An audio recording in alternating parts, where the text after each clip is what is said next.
और इस खास शो में आप सभी का स्वागत है। फोकस है अब बाजार में क्या आपकी रणनीति होनी चाहिए और हम ये खास पेशकश आपके लिए लेकर आ रहे हैं। क्या खरीदे क्या बेचे, सिर्फ आपके लिए।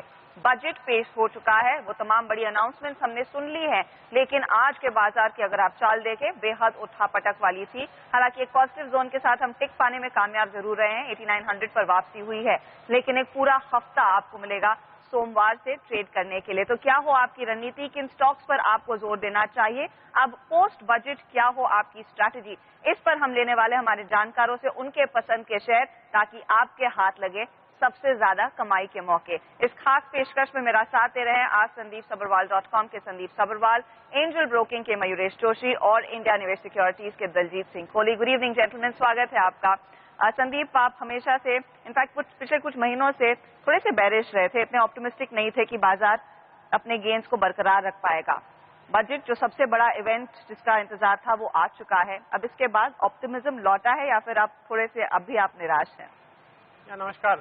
देखिए, ये बजट जो है, जब हम इसका part A of the speech सुन रहे थे तब ऐसा लग रहा था जैसे चिदम्बरम जी ही बात कर रहे हैं, लेकिन जब पार्ट 2 आया तो हमने कुछ पॉजिटिव चीजें जरूर देखी। देखिए, ओवरऑल अगर मैं इस बजट को देखूं तो ये कोई ऐसी चीज नहीं करता जिसके कारण मार्केट्स या इकोनॉमी इनमें इमीडिएट मोमेंटम आना चाहिए। तो मैं कहूंगा कि इस बजट के बाद मैं थोड़ा और कॉन्फिडेंट हो गया हूं कि जो नियर टर्म मार्केट परफॉर्मेंस है वो कैप्ड है। आज के रिएक्शन के बावजूद, जो भी रिएक्शन हुआ उसके बावजूद मुझे लगता है कि अब नियर टर्म मार्केट के पास ऐसा कुछ नहीं है जो मार्केट को यहाँ से बहुत ऊपर ले जा सकता है, अगर हम प्योर लार्ज कैप इंडेक्सेस देखें। लेकिन बीच में बहुत स्टोरीज बनेंगी जैसे इकोनॉमिक रिवाइवल के आसपास, तो मुझे लगता है अब स्टॉक स्पेसिफिक अप्रोच ही रहेगा और पूरे मार्केट में इन्वेस्ट करके पैसा बनाना बहुत मुश्किल रहेगा। दिलजीत, जो अनाप शनाप तेजी हमने पिछले कुछ महीनों में देख ली है, उसके बाद अब आपको लग रहा है कि थोड़ा सा संभला हुआ बाजार रहेगा, एक स्टेडी एवरेज रन रेट वाला मार्केट रहेगा?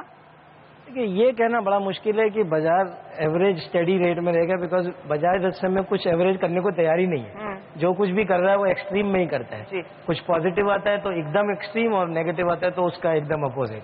तो अभी बाजार को ये हमारा ख्याल है कि बजट की जो भी पॉजिटिव आने चाहिए थे वो शायद बाजार ने ऑलरेडी फैक्टर इन कर लिए थे। तो अगर इससे बहुत अच्छा भी बजट आता तभी भी शायद बहुत कुछ हो नहीं पाता यहाँ से। अब जो नेक्स्ट ट्रिगर पॉइंट रहेगा बाजार का, वो शायद ये देखने की कोशिश करेंगे कि राजन साहब क्या करते हैं।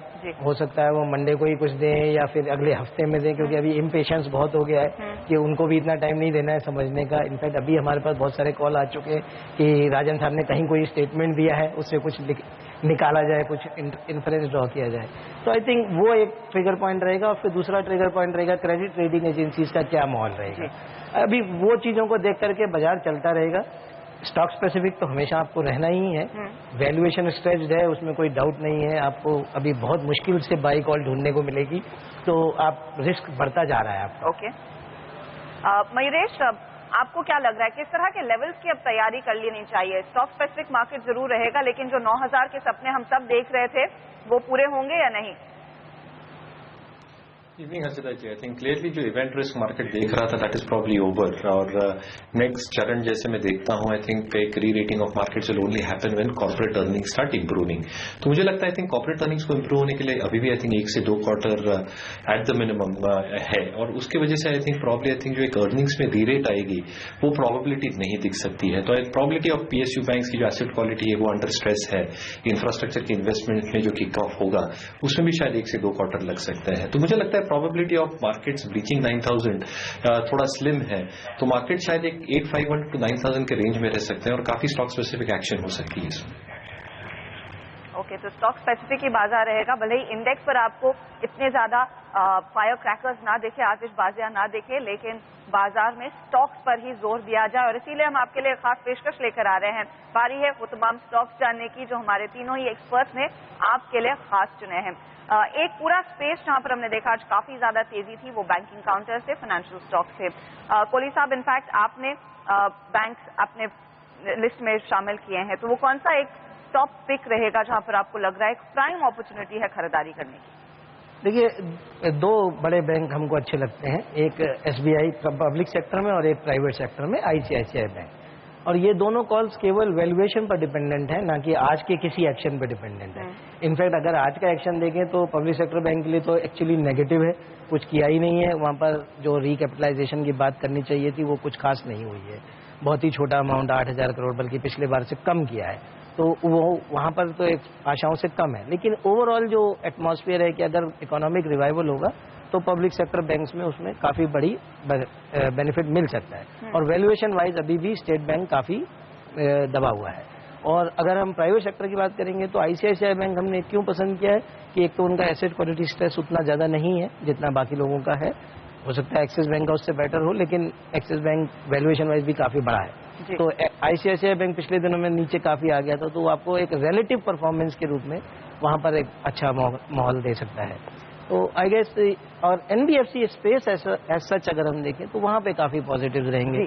जैसे इस बजट में भी कुछ किया है, उनको सरफेसी एक्ट में लाया गया है, तो वहाँ पर हमारा कैपिटल फर्स्ट जो पुराना पहले से काफी समय से चल रहा है, हमें लगता है कि अगर इस बजट का कुछ फायदा पूरे कंट्री को होना है तो उसमें एसएमई को सबसे ज्यादा होगा। और उसकी एसएमई की फाइनेंसिंग वाला जो कंपनी होगा वो होगा आपका कैपिटल फर्स्ट, जो एसएमई फाइनेंसिंग में बड़ा मार्केट शेयर लेते हैं, उनको उसका बड़ा फायदा। मयूरेश, इनफैक्ट आपने भी एक बैंक चुना है, क्या ये प्राइवेट सेक्टर बैंक है या फिर आपको लग रहा है दिलजीत सिंह की तरह कि एसबीआई जैसे प्लेयर्स पीएसयू बैंक में उतनी अपॉर्चुनिटी दिख रही है? इनफैक्ट फाइनेंशियल स्पेस पे हर्षिता जी हम काफी ऑप्टिमिस्टिक है, प्राइवेट को या public, but at this point of time I think जैसे बजट के अनाउंसमेंट्स हुए हैं and purely also looking at valuation, I think Yes Bank काफी पसंद आ रहा है। जैसे नतीजे आए थे, probability of having a very good liability franchise, capital adequacy काफी स्ट्रॉन्ग है at 16%, core CET1 is close to 11.5%। तो मुझे लगता है I think the next phase of balance sheet expansion yes bank के लिए काफी बरकरार है। जो येस बैंक निम्स जनरेट करती है, आई थिंक उसमें एक एक्सपेंशन भी दिख सकता है। हालांकि in the quarter gone by probably because of provisioning towards SLR NIMs में थोड़ा कॉम्प्रेशन दिखा था, but with structural rate cuts around the corner, और जैसे मुझे लगता है कि आई थिंक फिस्कल कंसोलिडेशन जो गवर्नमेंट का एक की फोकस है from a medium to long term perspective, और जो RBI डेटा ड्रिवन है, I think with structural rate cuts Yes Bank जैसे बैंक को काफी फायदा हो सकता है in terms of the structural rates. तो मुझे लगता है I think in terms of valuations as well, I think काफी एक्सपेंसिव नहीं है। हालांकि I think the balance sheet growth can be exponential going forward. तो मुझे लगता है Yes Bank can be a very good bet, and with developments happening on the FI and FDI front, जहां पे फाइनेंस मिनिस्टर डिस्टिंक्शन नहीं रखते हैं, I think foreign ownership probably can also increase. तो मुझे लगता है Yes Bank can be a very good bet in the private space, trades around 2.4-2.5 times price to book. So target of 1032 हमारा लक्ष्य काफी बरकरार है येस बैंक पे अगले 9 से 12 महीनों में। तो फाइनेंशियल में एक अच्छी opportunity, private sector banks, NBFCs और कुछ चुनिंदा PSU बैंक्स में अच्छे मौके हैं इनफैक्ट। लेकिन संदीप, आपकी लिस्ट में कोई फाइनेंशियल स्टॉक नहीं, कोई स्पेसिफिक रीजन फॉर दैट? या अगर हम देखें तो फाइनेंशियल में एक हमने काफी अच्छी रैली देख ली है ऑलरेडी, और अगर हम बजट को देखें तो बजट एक तरह से इन्फ्लेशनरी बजट है, क्योंकि टैक्सेस इंक्रीज किए गए हैं, कोई ऐसी स्ट्रक्चरल रिफॉर्म्स नहीं किए गए जिससे इन्फ्लेशन में कमी आए, और फिस्कल डेफिसिट भी ज्यादा बढ़ाया गया है। तो मुझे लग रहा है कि जो लोगों की उम्मीद है कि एक रेट कट इमीडिएटली आ जाएगा, मुझे लगता नहीं है। मुझे लगता है अगर आएगा तो 7 अप्रैल को आएगा, और हो सकता है ऑफ चांस है कि एक नई भी आए।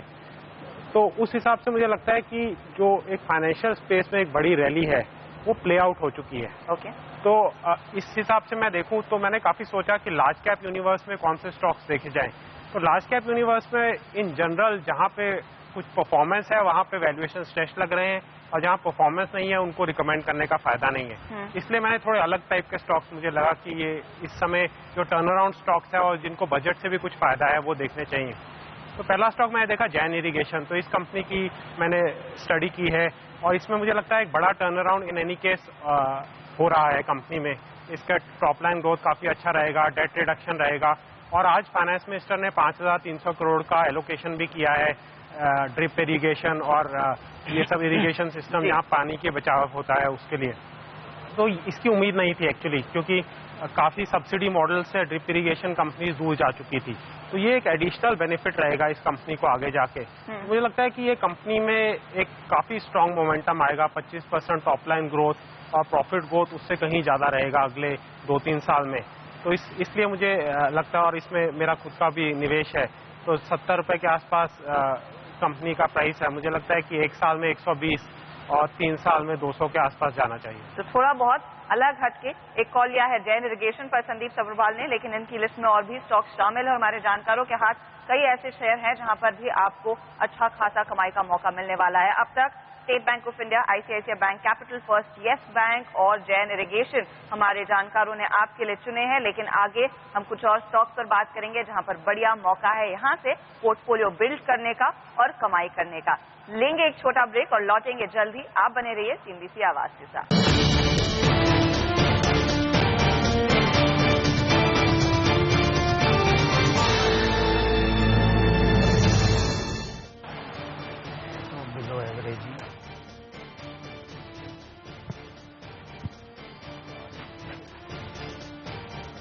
बजट में बड़े ऐलानों का ऐलान हो गया है और काफी अनाउंसमेंट्स आई है। आप कहेंगे लोक लुभावन बजट है, थोड़ा सा बैलेंस्ड बजट है, हर किसी को खुश करने की कोशिश की है वित्त मंत्री ने, लेकिन कॉर्पोरेट इंडिया और खासतौर से बाजार का रिएक्शन आज थोड़ा सा इनिशियली कंफ्यूज था। आखिरकार उन्होंने कहा ठीक ठाक बजट है, इतना भी बुरा नहीं है। मार्केट ने अपना रिएक्शन इनिशियली तो दिखा दिया, लेकिन अब बारी है आपकी रणनीति बनाने की। कौन से स्टॉक्स में आपको निवेश करके फायदा मिलेगा, इसी पर आप देख रहे हैं खास पेशकश सीएनबीसी आवाज पर। हमारे साथ है संदीप सब्रवाल, मयूरेश जोशी और दलजीत सिंह कोहली। थीम हम बनाने की कोशिश करें, अब पोस्ट बजट कौन से शेयर लिए जाएं।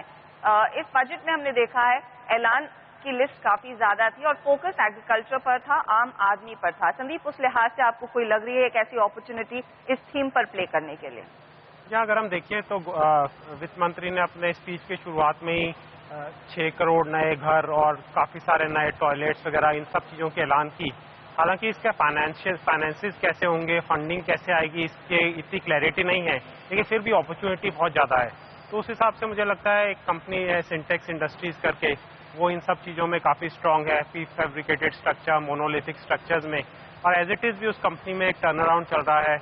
वो एक टेक्सटाइल प्लांट लगा रहे हैं जिसका मुझे लगता है कि उसका खुद का ही वैल्यू, टेक्सटाइल प्लांट का नेट प्रेजेंट वैल्यू 50 से 80 रुपए के बीच में है। तो स्टॉक 120 रुपए के आसपास ट्रेड होता है आजकल।